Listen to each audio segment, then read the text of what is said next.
Hi, so obviously I'm not here today, but please look through this entire video before you get started on what you're supposed to be doing today.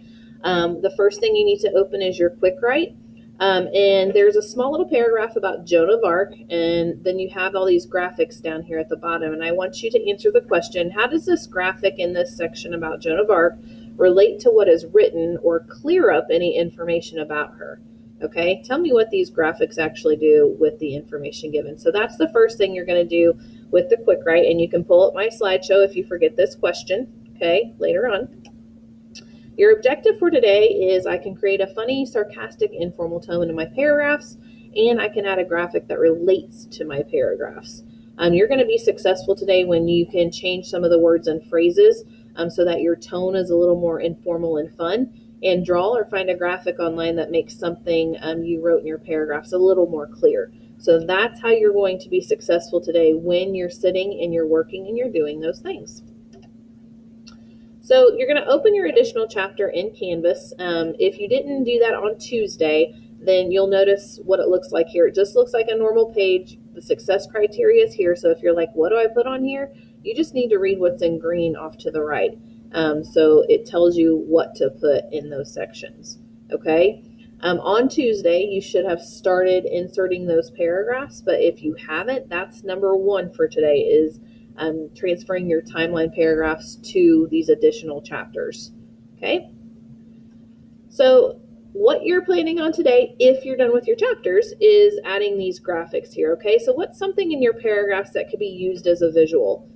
Think about maybe you mentioned where they're from or something about their siblings. So could you include a map? Could you include a picture of siblings fighting? Could you include a picture of hobbies, something like that? But you'll notice that these graphics always go along with what's in the paragraphs here. Don't add a random picture if you didn't mention anything about money, okay, or how much money they made. Don't do that, okay?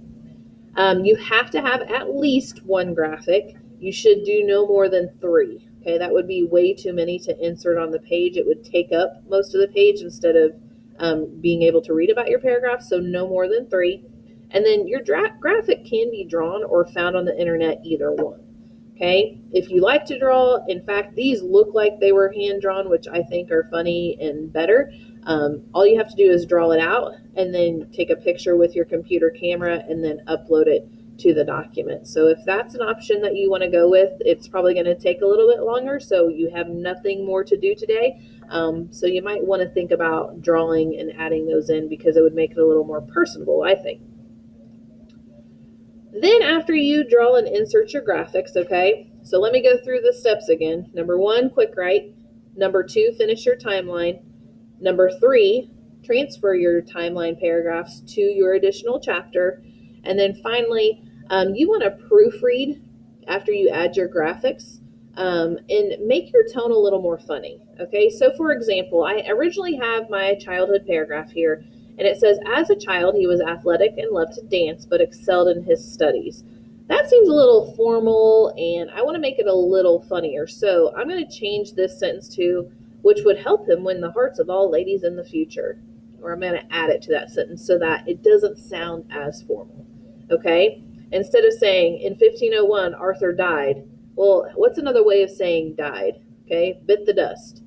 In 1501, Arthur croaked, okay? We can add those types of things. Right here, he was set to marry his wife, okay? So instead of saying that definitely sounds too formal, I can change it to, he was forced to keep it in the family. All right, that's a little more formal, a little more informal, and a little funnier. So when you're done with inserting the graphics, because I know that's not going to take very long, go back through your paragraphs and change a few of the lines so that it's a little funnier, that it's not so serious, okay? We've been writing a bunch of serious stuff all year, so I want this to be a little more fun, okay? And then you want to check about your grammar, your tone, okay, including at least one graphic. This is where we're at in the success criteria, and this is what you're going to be doing today. Now, I'm also going to tell you, and I will leave this in the lesson plans as well, when you're finished, find something to do. Look at your missing work. Even in other classes, keep yourself busy so it keeps you out of trouble, okay? I don't want any notes or anything saying, how horribly you did or any certain specific names down, because I will address it when I come back tomorrow. Okay, so have a great day. Make sure you're working, and I will see you on Friday.